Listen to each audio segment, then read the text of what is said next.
Kita mau berdiam diri sejenak. Kita mau merenungkan betapa besar kasih setia Tuhan dalam hidup kita. Betapa anugerahnya begitu melimpah.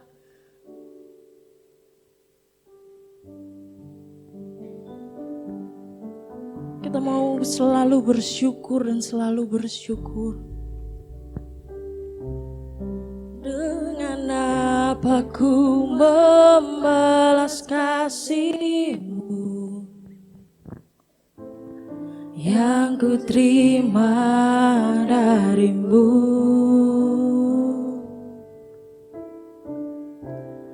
Dengan apa ku membalas cinta-Mu,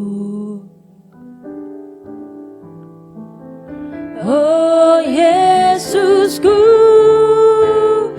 ku mau selalu bersyukur,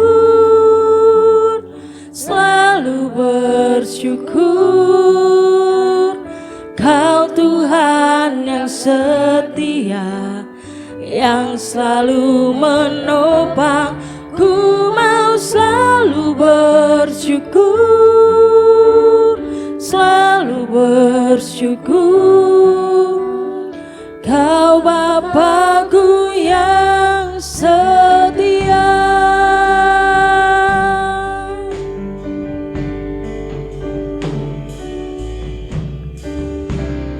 Dengan apa ku membalas kasih-Mu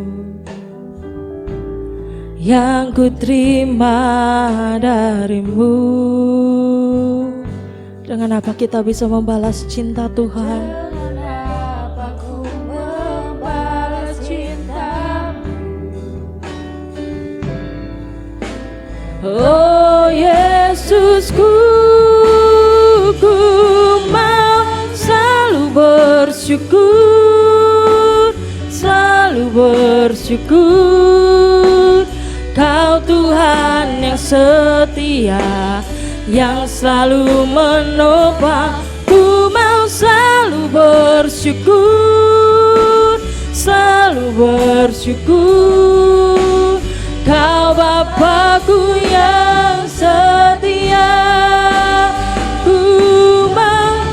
Mari Bapak Ibu saya undang untuk bangkit berdiri. Selalu bersyukur. Kau Tuhan yang setia, yang selalu menopang. Ku mau selalu bersyukur, selalu bersyukur. Kau Bapa-Ku yang setia. Mari kita bersatu di dalam doa. Raja atas segala raja, Tuhan Yesus Kristus, terima kasih atas kasih dan kuasa-Mu yang begitu besar, atas penyertaan-Mu sehingga kami dapat berkumpul di tempat ini memuji, memuliakan-Mu Tuhan. Tuhan, jadikanlah kami hamba-hamba-Mu di tempat ini, anak-anak-Mu di tempat ini menjadi jemaat yang setia di hadapan-Mu Tuhan. Karena percaya Engkau begitu besar, tiada ada yang mustahil bagi-Mu Tuhan. Tuhan, sebentar lagi kami akan menerima firman-Mu Tuhan. Kiranya Engkau curahkan hikmat dan pengertian, sehingga firman yang Engkau sampaikan melalui hamba-Mu itu Tuhan, dapat kami cerna dengan baik, sehingga menjadikan kekuatan dalam hidup kami, untuk menjalani kehidupan kami dalam kehidupan ini Tuhan. Terima kasih Tuhan Yesus, kami sudah berdoa. Haleluya, amin. Ya, puji nama Tuhan Bapak Ibu Saudaraku. Kita mengucap syukur kepada Tuhan buat sore hari ini kita diperkenan kembali oleh Tuhan, diberi waktu oleh Tuhan untuk kita mendengarkan kebenaran firman Tuhan. 6 hari lamanya kita bekerja dan Tuhan menginginkan 1 hari untuk kita datang kepada Dia.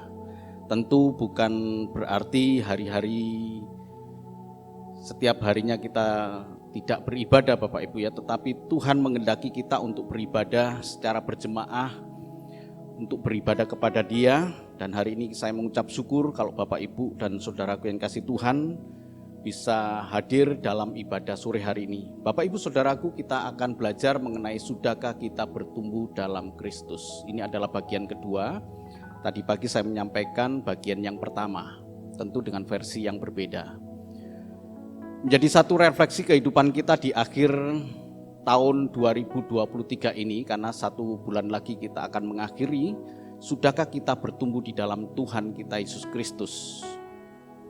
Bapak Ibu Saudaraku, tentu banyak hal dalam kehidupan kita bertumbuh mungkin secara jasmani, ya, mungkin juga secara apa yang kita miliki, harta benda kita bertumbuh. Kalau toh Bapak Ibu mungkin merasakan merosot dalam tahun ini, tapi kita percaya jangan itu mempengaruhi kehidupan rohani kita. Tetap kita bertumbuh di dalam Tuhan. Kita buka di dalam Kolose 1 ayat 9 sampai dengan 10. Ya, kita akan baca bersama-sama Bapak Ibu Saudaraku. Saya undang kita bangkit berdiri. Ya, tidak ada salahnya kita untuk bangkit berdiri untuk mempersiapkan diri kita mendengarkan kebenaran firman Tuhan dalam Kolose 1 ayat 9 sampai dengan 10. Kita akan baca bersama-sama firman Tuhan ini. Ayat 9 sampai dengan 10 dari Kolose 1. Kita baca demikian firman Tuhan, sebab itu sejak waktu kami mendengarnya, kami tiada berhenti-henti berdoa untuk kamu. Kami meminta supaya kamu menerima segala hikmat dan pengertian yang benar untuk mengetahui kehendak Tuhan dengan sempurna, sehingga hidupmu layak di hadapannya, serta berkenan kepadanya dalam segala hal, dan kamu memberi buah dalam segala pekerjaan yang baik dan bertumbuh dalam pengetahuan yang benar tentang Allah. Amin. Silakan duduk Bapak Ibu. Rasul Paulus menegur kepada jemaat di Kolose, ya, dengan satu teguran supaya mereka bertumbuh di dalam Tuhan. Proses bertumbuh di dalam Tuhan ada 2 bagian yang harus kita pelajari sore hari ini, yaitu hikmat dan pengetahuan. Kalau tidak, kita tidak akan bisa bertumbuh. Mungkin bertumbuh tetapi arahnya yang salah. Kalau tidak ada hikmat dan pengetahuan yang benar. Karena ini penting Bapak Ibu. Banyak orang di hadapan kita, ya, di lingkungan-lingkungan kita melihat bagaimana mereka salah dalam bertumbuh. Mengapa mereka salah bertumbuh? Karena pengetahuannya yang salah. Yang salah itulah yang diyakini sebagai satu kebenaran. Ya. Kita melihat Bapak Ibu bagaimana orang pinter, gelarnya hebat gitu ya. Tapi dia berani mati dan membunuh orang lain. Kenapa hal itu bisa terjadi? Karena pengetahuan yang salah yang dianggap benar. Hari ini kita ingin mengetahui secara benar Bapak Ibu. Sudahkah kita bertumbuh di dalam Kristus? Kata-kata di terakhir, sudahkah kita bertumbuh di dalam Kristus? Di dalam Kristus. Sebab bertumbuh itu bisa tidak di dalam Kristus. Ya. Kita bisa kaya, kita bisa hebat, bertumbuh, kita punya titel yang hebat. Tapi apakah semuanya itu kembali kepada Sang Pemilik hidup kita ini? Bapak Ibu Saudaraku, kata bertumbuh itu sendiri punya arti 2, yaitu bertambah besar. Yang kedua adalah tindakan, keberadaan, pengalaman, atau pengertian yang secara dinamis. Itu secara umum, kata bertumbuh itu. Tapi kalau kita tarik hal yang umum ini, yang bukan Alkitabiah, karena ini dari Kamus Besar Bahasa Indonesia, kalau itu kita tarik menjadi satu hal yang bersifat rohani, sudahkah kita bertambah besar di dalam Tuhan? Bukan menjadi orang Kristen yang kanak-kanak, bukan orang Kristen yang masih muda tersinggung gitu ya. Begitu tersinggung, sudahlah nggak usah ke gereja. Kena salah sedikit gitu, ngambek. Tidak bertambah besar. Atau kita mengalami tindakan yang kalau dulu tidak mau berkorban, kemudian mulai punya tindakan rela berkorban. Mengorbankan waktu, mengorbankan harta kita, mengorbankan tenaga kita untuk berbuat kasih. Sudahkah keberadaan kita saat ini berbeda dengan keberadaan kita yang dulu? Ya, dulu suka marah. Sekarang garang gitu ya. Podoai ya. Dulu marah, sekarang kita ramah. Ya. Dulu suka menghakimi, sekarang kita suka mengasihi. Menghakimi itu adalah memutuskan sesuatu yang tidak kita ketahui, Bapak Ibu. Ya, itu menghakimi. Ya. Menyatakan orang lain memfitnah itu menghakimi, dalam konteks menghakimi. Kalau dulu kita menghakimi, sekarang kita mengasihi. Ya, kalau dulu kita suka menonjolkan diri, tapi sekarang kita suka untuk memberikan teladan tanpa maksud apa-apa, jadi tulus. Itu adalah keberadaan kita. Kita renungkan ini Bapak Ibu. Apakah dulu kita sama dengan sekarang? Kalau kita bertumbuh, kita mengalami tindakan dan keberadaan yang berbeda dengan yang dulu. Juga pengalaman. Juga pengalaman, kalau dulu kita senang mendengar pengalaman orang lain, hebat, Tuhan dahsyat, orang lain mengalami. Sekarang pengalaman kita sendiri bersama dengan Tuhan. Itu bertumbuh. Atau punya pengertian yang dinamis.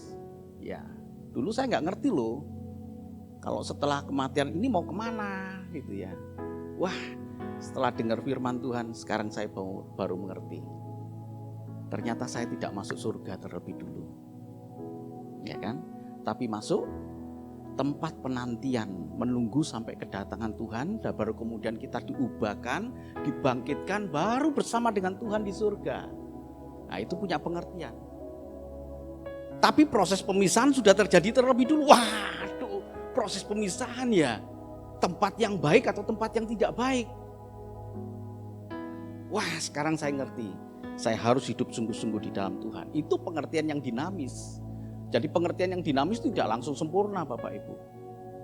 Tidak langsung sempurna. Kata dinamis itu kan dinamis berkembang terus. Tidak langsung sempurna. Pelan-pelan kita mengetahui. Sama dengan teknologi kan, tidak langsung kemudian diciptakan sempurna. Enggak. Dulu kita punya ya, telepon itu kan harus diputar dulu. Malah bukan diputar dulu ya. Mungkin masih ingat yang orang-orang zaman dulu itu, kita harus minta disambungkan ke Telkom, minta tolong disambungkan ke sana, baru nggak ngalamin, yang muda-muda nggak ngalamin. Kemudian muncullah telepon yang kemudian diputar, gitu. Sekarang sudah enak, tapi ini juga belum sempurna, akan nanti dikembangkan lagi. Nggak ada nanti ini handphone, nggak ada. Akan masuk dalam visual kita, kemudian kita hanya ngomong, kemudian kita bisa connect. Dulu kan nggak pernah kita menduga kan, kalau ternyata ada mobil yang tanpa pengemudi. Sekarang sudah biasa, di luar negeri sudah biasa. Di Indonesia luar biasa, nggak adanya. Nanti kita jangan kaget kalau nanti kita pesen Grab tiba-tiba, mana supirnya? Wah. Nggak ada lagi, kita tinggal masuk, mencet, masukkan, mobil jalan sendiri. Hebat, itu berkembang. Seperti itulah pikiran kita. Dibukakan perlahan-lahan. Permasalahannya, mau nggak kita punya pikiran begitu? Mau nggak kita punya keberadaan semacam itu? Mau nggak kita punya tindakan yang berubah, pengalaman yang berubah? Itu bertumbuh. Bertambah besar rohani kita, tidak mudah goyah, tidak mudah bimbang. Dulu serba takut, ya saya punya teman serba takut Bapak Ibu. Serba takut. Dan sering sekali dia berdiskusi dengan saya, Pak, bagaimana Pak Pendeta? Sampai akhirnya saya katakan, aduh lama banget orang ini berubah gitu ya. Kenapa? Karena serba takut. Dikit-dikit khawatir. Dikit-dikit bimbang kok dikit-dikit sih? Gitu. Ayo kita teguh. Kalau kita percaya punya Tuhan yang hebat, kenapa kita takut? Dulu tidak mengucap syukur kepada Tuhan. Selalu menilai apa yang diterimanya itu dengan penilaian yang secara manusiawi. Kok segini Tuhan? Tapi kalau orang yang bertambah besar, orang yang bertumbuh, dia akan tahu kalau itu yang dia terima, inilah yang terbaik yang Tuhan berikan kepada dia, dan dia mengucap syukur atas segala pemberian Tuhan. Itu bertumbuh. Nah, Ya, sekarang coba kita refleksikan seperti cermin. Aku ini gimana ini? Waduh ya, aku bertumbuh dalam Tuhan. Pernah datang seorang kepada saya takut Pak untuk mengambil keputusan. Nggak usah takut. Sekali lagi Bapak Ibu, nggak perlu kita takut mengambil keputusan. Tidak ada keputusan yang salah kalau kita di dalam Tuhan. Ya, nggak ada keputusan yang salah. Selalu Tuhan itu mendatangkan kebaikan. Asal kita betul-betul hidup mengasihi Tuhan, nggak ada keputusan yang salah. Ambil keputusan, tentu dengan duduk dulu dan hikmat. Oh iya, ini Tuhan, dalam nama Tuhan Yesus, saya putuskan ini. Maka sejak saat itulah kemudian Tuhan bekerja dan nggak perlu kita takut. Karena ini menjadi satu tantangan dalam kehidupan banyak orang Tuhan yang takut ngambil keputusan. Karena takut maka peluang itu menjadi diserobot oleh orang lain. Sehingga Kristen kalah. Nggak usah takut. Jadi mari kita coba lihat ini. Bagaimana kita bertumbuh di dalam Tuhan. Indikasi bertumbuh menurut Kolose 1 ayat 9 sampai dengan 10 tadi katakan, sebab itu sejak waktu kami mendengarnya, Rasul Paulus mendengar tentang iman mereka, kami tiada henti-henti berdoa untuk jemaat di Kolose. Sekarang jemaat di tempat ini maupun yang online maupun yang tidak online, iman itu ya, kami meminta supaya kamu menerima segala hikmat dan pengertian yang benar untuk mengetahui kehendak Tuhan dengan sempurna. Jadi kita melihat di sini ada dua bagian yang tadi saya katakan, wisdom dan knowledge. Yang benar, pengetahuan yang benar, hikmat yang benar. Supaya mengetahui kehendak Tuhan dengan sempurna, Bapak Ibu. Ya, sempurna itu tadi saya katakan ya Bapak Ibu ya. Sempurna enggak ini HP? Sempurna untuk masa itu. Ya, sempurna untuk masa itu. Jadi kehendak Tuhan ketika kita mengetahui sempurna pada saat itu. Jadi betapa pentingnya hikmat dan pengertian yang benar ini, pengetahuan yang benar ini. Tidak mungkin Bapak Ibu punya pengertian yang benar, pengetahuan yang benar kalau tidak senang dengan membaca, mendengar Alkitab ini. Ya, tidak mungkin. Yang Bapak Ibu ketahui kalau tidak tanpa pengetahuan dengan Alkitab ini, yang itu adalah pengertian, pengetahuan yang berasal dari pikiran kita. Lihat aja Bapak Ibu sekarang. Lihat, saya kemarin diskusi dengan teman di satu grup. Luar biasa ya, politik itu luar biasa. Orang yang dulunya baik, kita lihat baik, gara-gara politik bisa berubah dalam sekejap. Yang dulunya memuji-muji Pak Jokowi, begitu politik, sekarang dia berkata, jeblok Pak Jokowi nggak bisa apa-apa dan lain sebagainya. Berubah. Kenapa? Karena didasarkan pada pengetahuan yang dia punya. Cepat berubah manusia. Saya tidak ingin Bapak Ibu mengalami cepat berubah. Hari ini kita memuji Tuhan, minggu kita menyembah Tuhan, kemudian kita cepat berubah karena kita tidak punya pengertian yang benar. Kalau kita punya pengertian yang benar tentang Allah, Allah dahsyat, Allah hebat, Allah baik, tidak akan tergoncangkan oleh apapun. Dalam keadaan segala apapun keadaan hidup kita tidak akan kecewa kepada Tuhan. Ya, tidak mudah berubah. Itu yang dimaksud dengan teguh. Tetap teguh di dalam Tuhan. Tidak goncang, tidak digeser dari pengharapan Injil. Nah, Bapak Ibu Saudaraku, ini bertumbuh. Puncak prestasi dari bertumbuh itu sendiri adalah memberi buah. Ya. Jadi menarik ini Bapak Ibu ya. Ayat 9 sampai 10 ini dikatakan tadi, punya hikmat, pengertian yang benar, mengetahui kehendak Allah, mengetahui kehendak Tuhan dengan sempurna. Ayat 10 berkata demikian. Sehingga hidupmu layak di hadapannya serta berkenan kepadanya dalam segala hal, dan kamu memberi buah dalam segala pekerjaan yang baik dan bertumbuh dalam pengetahuan yang benar tentang Tuhan. Kalau kita bertumbuh tanpa memberi buah, sama seperti pohon ara yang Tuhan Yesus lewat, kemudian aku mau makan buah ara. Tapi apa yang didapat oleh Tuhan Yesus? Mana pohon ara? Buah aranya mana? Akhirnya Tuhan Yesus kemudian mengutuk pohon ara itu dan kemudian pohon ara itu menjadi kering. Kita bisa melihat di sini Bapak Ibu.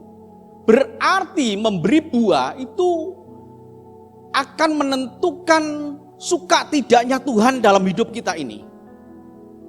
Begitu kita tumbuh tapi tanpa buah. Buah itu kan sesuatu hal yang mau kita berikan supaya orang lain nikmati. Itu buah. Mangga berbuah untuk dinikmati oleh orang lain. Ya. Ini puncaknya. Puncak prestasi kita. Puncak prestasi rohani kita dilihat dari buahnya. Kalau buah kita melukai hati orang lain, ya itulah puncak prestasi seseorang. Dia tidak membawa berkat. Kalau buah yang diberikan oleh seseorang itu hanya melukai, hanya menyepelekan, hanya menghina, merendahkan orang lain, ya itulah puncak prestasi dia. Itulah buahnya. Itulah pertumbuhan dia. Tapi bukan bertumbuh ke arah Kristus, bertumbuh ke arah yang lain. Hari ini kita belajar mengenai bertumbuh di dalam Kristus. Berarti jelas, arah pertumbuhan kita jelas. Arah pertumbuhan kita dalam Kristus. Bukan yang lain Bapak Ibu. Ya. Jadi, apapun yang kita perbuat saat ini, prestasi apapun yang kita berbuat saat ini, mungkin secara akademis, S1, kemudian S2, S3. Jangan mau kalah dengan Samsung. Samsung sekarang S5 juga ada. Ya, entah, betul ya. Samsung S berapa itu? S7. Jangan mau kalah. Puncak prestasi kita, ya. Tapi prestasi itu harus mengarah kepada Kristus. Gitu loh. Kalau dulu nggak punya apa-apa, kemudian bertumbuh, tetap itu harus dalam Kristus. Jangan keluar dari koridor itu. Nah Bapak Ibu Saudaraku, itu puncak prestasi. Kemudian kita berbuat untuk kemuliaan nama Tuhan dengan apa yang kita dapatkan. Ya, apa yang kita dapatkan. Mari Bapak Ibu dan Saudaraku, kita berjuang, sama-sama kita berjuang. Saya pun juga begitu. Ya, saya mengajar, saya lakukan semuanya. Aduh, saya senang sekali kalau saya mengajar. Betul. Ya, saya senang sekali Bapak Ibu. Diberi kepercayaan untuk mengajar, saya senang. Karena apa? Dari satu orang saya bisa menularkan ke banyak orang. Dari banyak orang ini satu orang akan menularkan ilmu yang saya bagikan. Ya, saya mengajar kemarin sosiologi, bagian sosiologi. Saya ingin bertanya kepada mereka, kamu sudah tahu tentang observasi? Belum. Wah, susahnya minta ampun saya ngajar Bapak Ibu. Karena saya mengajar di dalamnya ada statistik. Tapi saya punya kepuasan di akhir dari berapa kali pertemuan, 16 kali pertemuan. Sampai akhir, kemudian di akhir itu. Sekarang kamu mengerti? Sekarang saya tahu Pak cara menghitungnya. Saya senang Bapak Ibu.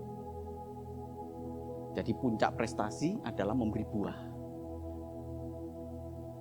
Saya pun juga senang. Kalau Bapak Ibu dulu nggak ngerti kemudian mengerti, saya pun senang. Tapi menjadi satu kekecewaan pribadi kalau dulu tidak mengerti, sekarang tetap tidak mengerti.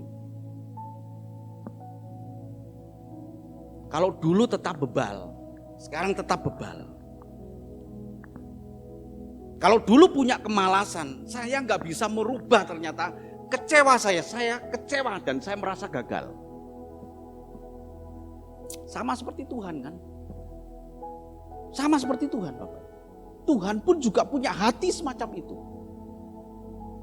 Ketika melihat orang yang tidak bertumbuh di dalam Tuhan. Jadi mari Bapak Ibu dan Saudaraku, kita punya puncak prestasi yang betul-betul mengarah kepada Kristus. Sehingga pertanyaan ini bisa kita jawab, sudahkah kita bertumbuh di dalam Kristus?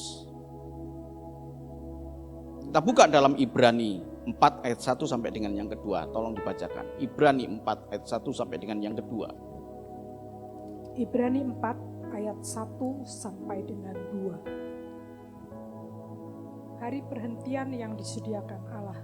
Sebab itu, baiklah kita waspada, supaya jangan ada seorang di antara kamu yang dianggap ketinggalan, sekalipun janji akan masuk ke dalam perhentiannya masih berlaku.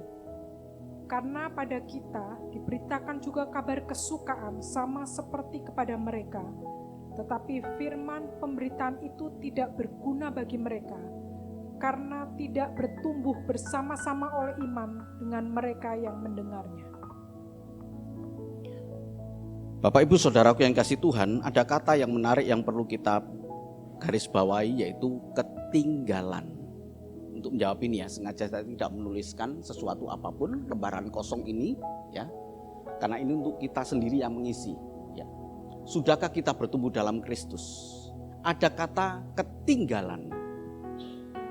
Orang yang ketinggalan, orang lain sudah berusaha masuk. Orang lain berjuang untuk masuk ke dalam tempat perhentian. Tapi ketinggalan dia. Leha-leha, nyantai, gak peduli. Dan menganggap, masih lama kok. Masih ada waktu, esok masih ada. Tidak ada satupun yang kita ketahui Bapak Ibu tentang kehidupan ini. Hari ini saya menerima berita saudara kita meninggal. Teman saya juga hari ini Bapak Ibu, saya nerima kabar dia pasang ring ya, jantungnya dipasang ring, baru ring yang kedua. Kemudian dia mengalami tidak sadar dan kemudian mati. Gak pernah menyangka. Saya punya adik ipar pun juga begitu, dipasang 5 ring, hidup sehat loh. Ini baru 2 udah mati. Jadi gak ada yang tahu. Jadi kan kemudian kita beranggapan jangka hidup saya masih lama, masih panjang. Dan akhirnya kemudian ketinggalan karena tidak berusaha, sementara orang lain berusaha ke sana. Berusaha untuk bekerja keras, bersusah payah dalam Kristus. Dan ayat ini kemudian berkata, sekalipun janji akan masuk ke dalam perhentiannya masih berlaku sampai sekarang Bapak Ibu. Tapi bukan berarti itu membuat kita nyantai.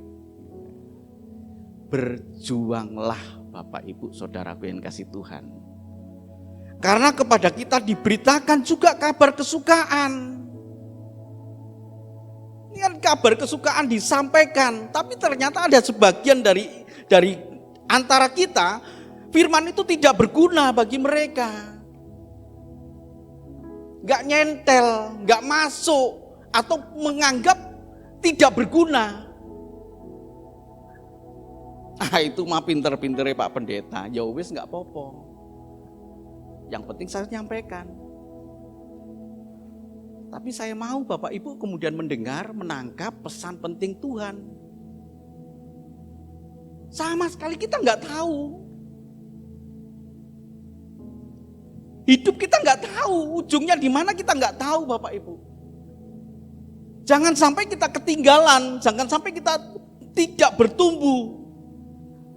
Kenapa tidak bertumbuh? Karena firman pemberitaan itu tidak berguna bagi mereka. Firman itu tidak bertumbuh bersama-sama dengan iman mereka. Jadi ini Bapak Ibu, firman pemberitaan itu tidak berguna bagi mereka. Kenapa tidak bertumbuh? Gak berguna. Sore hari ini Bapak Ibu saya ingin katakan, seberapa banyak firman Tuhan yang kita dengar. Saya yakin banyak, ribuan firman Tuhan. Setiap hari kita dengar renungan, setiap hari kita mendengar pemberitaan firman Tuhan, tiap minggu kita mendengar, banyak sekali. Tapi apakah firman Tuhan itu mengubah hidup kita ini? Itu yang justru penting. Bukan seberapa banyaknya firman Tuhan yang kita terima, tapi seberapa banyak firman Tuhan yang bertumbuh dalam hidup kita. Itulah yang disebut sebagai rema. Rema itu berbeda dengan firman Tuhan. Rema itu adalah firman Tuhan yang mengubah hidup kita. Firman Tuhan yang hidup dalam hidup kita, itulah rema. Jadi jelas di dalam Ibrani 4 ini dikatakan, orang itu gak bertumbuh karena firman pemberitaan itu tidak berguna bagi mereka. Hari ini Bapak Ibu Saudaraku yang kasih Tuhan, menjadi teguran bagi kita semua, bagi saya juga Bapak Ibu, saya belajar firman Tuhan. Apakah firman Tuhan yang saya baca, saya renungkan, mengubah hidup saya?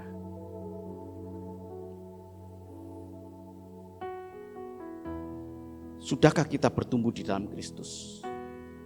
Mari Bapak Ibu, kita akan sama-sama memiliki cara pandang yang berbeda. Ya. Kalau tadinya kita punya mata yang tidak tertuju kepada Kristus, maka sekarang kita tujukan kepada Kristus supaya kita bertumbuh. Efesus 4 ayat yang ke-15.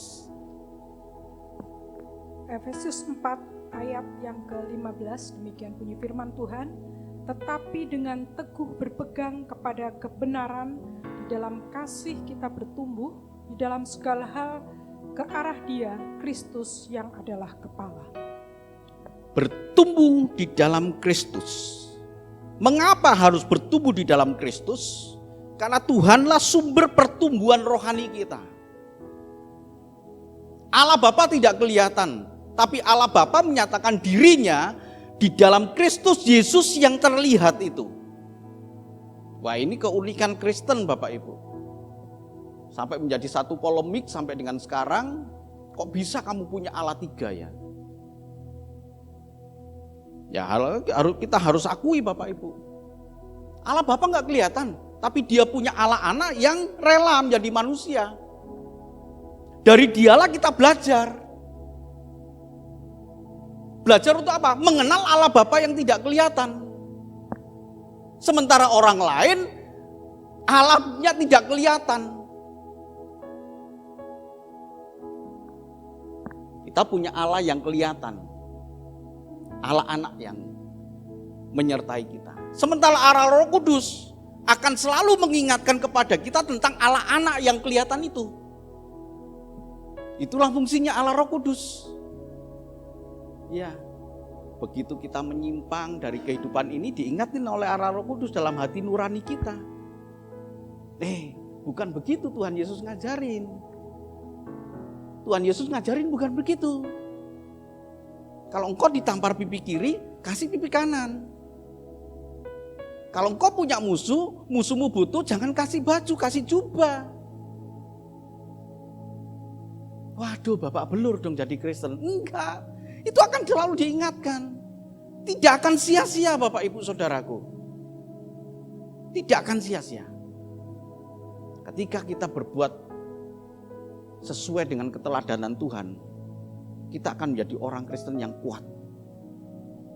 Orang yang kuat Bapak Ibu. Berapa kali kamu harus mengampuni kata Tuhan? Dijawab oleh Petrus. Berapa kali? 4 atau 7? 4 kali atau 7? 3 kali itu. Berapa kali kemudian kata Tuhan? Enggak. Engkau harus mengasihi 70 kali 7. Ya Bapak Ibu Saudaraku yang kasih Tuhan. Jadi harus mengarah kepada Kristus sebagai sumber dari pertumbuhan kita. Efesus 4 ayat yang ke-15 ini berkata, arahkan hati kita.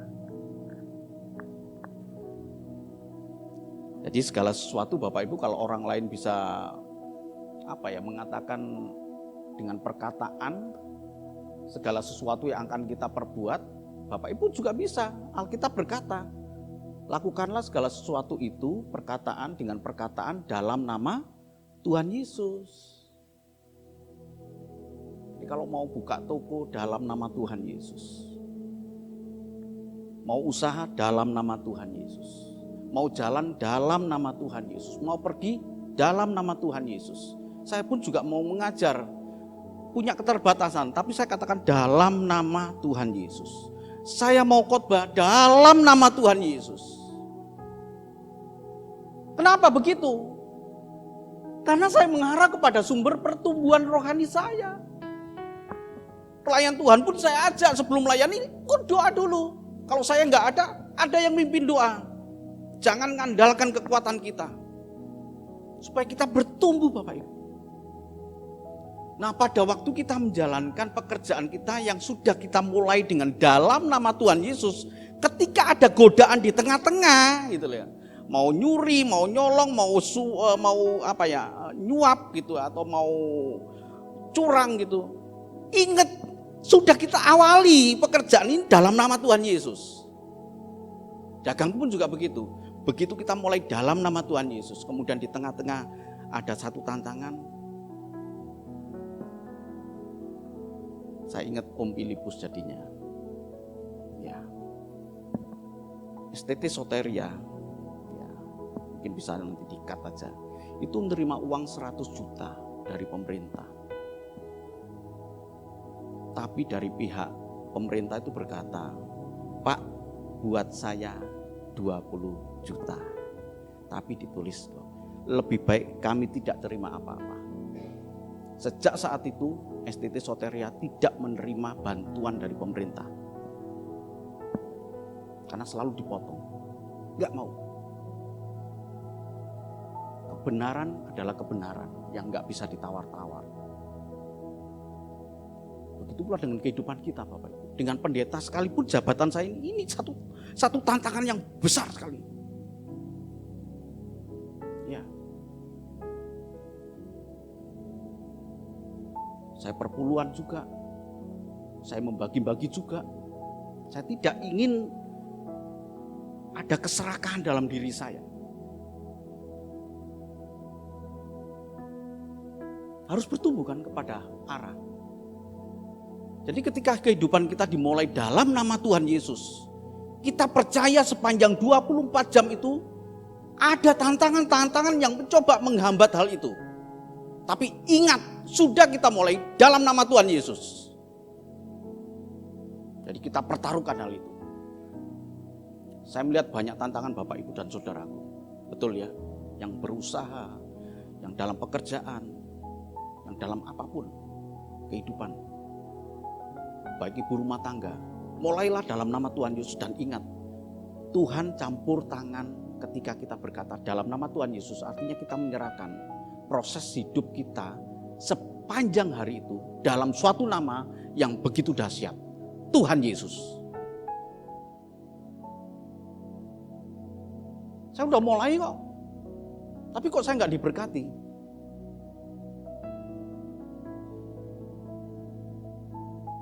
Untuk kita berteguh di dalam Tuhan. Ya. Nama itu bukan terus jaminan seperti jimat yang membawa berkat yang mengalir. Nama itu menunjukkan kepada kita, aku hidup hari ini, kuserahkan kepadamu Tuhan. Ya. Itu bertumbuh Bapak Ibu. Jadi mengarahkan mata rohani kepada sumber pertumbuhan Tuhan Yesus ini. Punya arti dalam Ibrani 12 ayat yang kedua, tolong dibaca. Ibrani 12 ayat yang kedua. Ya. Ibrani 12 ayat yang kedua.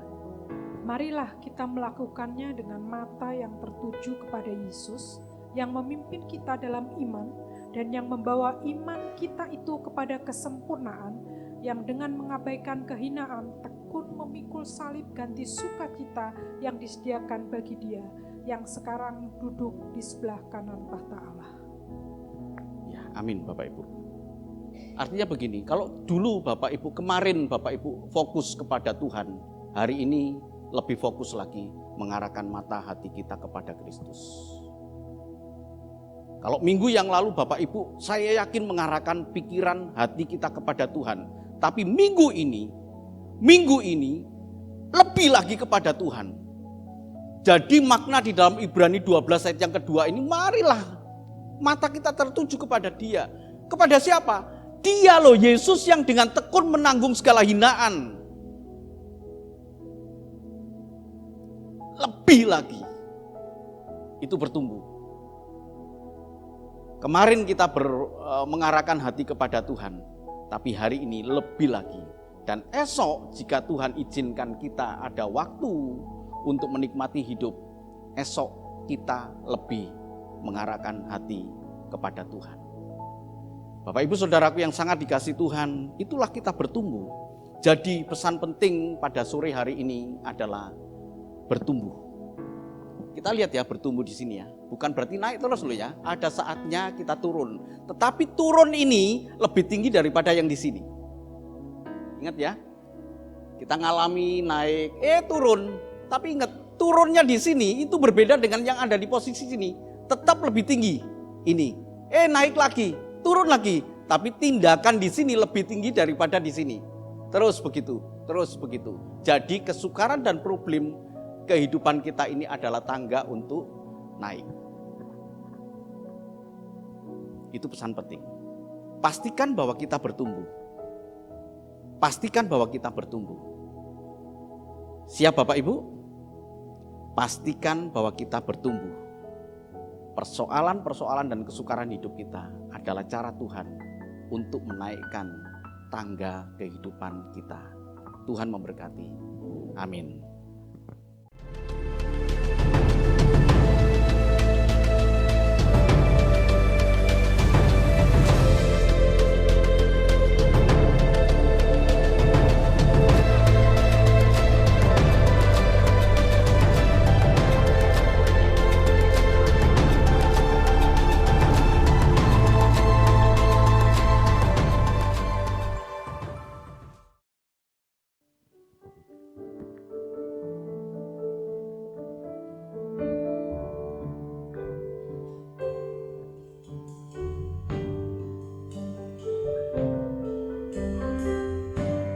Kami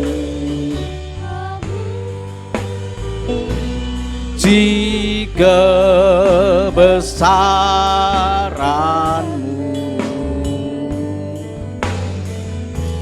ajaib Tuhan, ajaib Tuhan. Kami memuji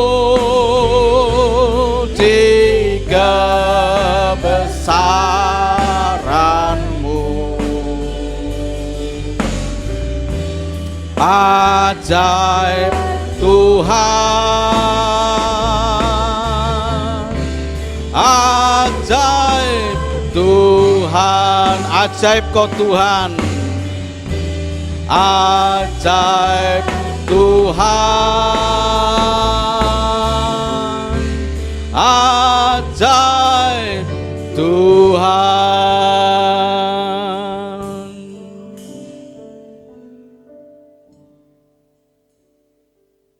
Marilah kita berdoa. Bapa kami yang di surga, dikuduskanlah nama-Mu, datanglah kerajaan-Mu.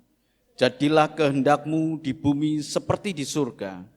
Berikanlah kami pada hari ini makanan kami yang secukupnya, dan ampunilah kami akan kesalahan kami, seperti kami juga mengampuni orang yang bersalah kepada kami. Dan janganlah membawa kami ke dalam pencobaan, tetapi lepaskanlah kami daripada yang jahat. Karena Engkau-lah yang empunya kerajaan dan kuasa dan kemuliaan sampai selama-lamanya. Amin. Terima kasih Tuhan. Terima kasih Tuhan.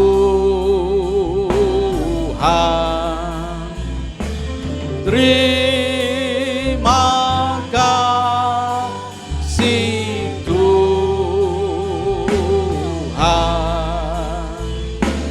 dalam nama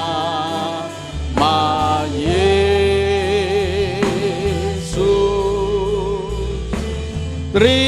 Terima kasih Tuhan.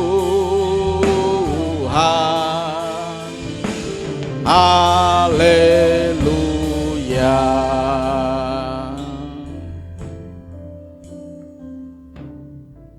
Sungguh kami bersyukur kepada Engkau ya Bapa, Allah yang maha baik, Allah yang mengasihi kami, Allah yang melindungi kami, dan Allah yang memberkati kehidupan kami. Kami serahkan seluruh kehidupan kami ini ke dalam kuasa Engkau yang sungguh maha besar Tuhan. Engkaulah pemilik kehidupan kami ini, itulah sebabnya kami menaruh harap kepada Engkau ya Bapa. Tidak ada Allah yang lain yang kami sembah, hanya Engkau Tuhan. Terima kasih Tuhan Yesus, terima kasih ya Bapa. Buat kebenaran firman-Mu, buat kesempatan yang begitu indah ini kami boleh beribadah bersama-sama dengan saudara-saudara seiman, baik secara online maupun secara onsite di tempat ini Tuhan. Kami percaya Engkau Tuhan Allah yang memberkati kami. Bapak Ibu Saudaraku yang sangat dikasihi Tuhan, terimalah berkat dan anugerah dari Allah Bapa di surga. Kasih dan cinta Tuhan kita Yesus Kristus, anaknya yang tunggal, dan penghiburan kekuatan dari kuasa Roh Kudus menyertai kita. Mulai saat ini, esok bahkan sampai Maranatha Tuhan Yesus datang menjemput kita. Terima kasih ya Bapa. Hamba yakin dan percaya Engkau Tuhan Allah yang mengasihi kami, Allah yang memberkati kami, Allah yang melindungi kami. Engkau Tuhan Allah yang memberkati dalam rumah tangga kami. Engkau Tuhan Allah yang memberkati dalam usaha pekerjaan kami Tuhan. Apapun yang dilakukan anak-anak-Mu ini Tuhan, di dalam kekuasaan, di dalam penyertaan dan berkat-berkat Engkau Tuhan. Engkau juga memberkati keluarga besar kami Tuhan. Baik yang ada di Cilacap maupun yang ada di luar kota, dimanapun berada anak cucu, Engkau memberkati. Engkau jaga mereka Tuhan dengan kasih kemurahan-Mu. Jauhkan dari segala mara bahaya, jauhkan dari segala sakit penyakit, jauhkan dari segala tipu daya iblis, dan nama Tuhan dipermuliakan. Kuasa-Mu sungguh dahsyat dalam kehidupan kami. Yang sakit Kau sembuhkan Tuhan, yang dalam pergumulan Engkau berikan kemenangan, yang dalam kelemahan tubuh, kelemahan rohani iman, Engkau juga memberikan kekuatan. Dalam nama Tuhan Yesus, kuasa-Mu dinyatakan Tuhan. Terima kasih ya Bapa, segala puji syukur, hormat, kemuliaan bagi-Mu. Dalam nama Tuhan kami Yesus Kristus, hamba sudah berdoa dan mengucap syukur. Terpujilah Engkau Tuhan, haleluya, amin. Tuhan memberkati. Kau Bapakku yang setia, mari Bapak Ibu saya undang untuk bangkit berdiri. Selalu bersyukur, Kau Tuhan yang setia, yang selalu menopang. Ku mau selalu bersyukur, selalu bersyukur.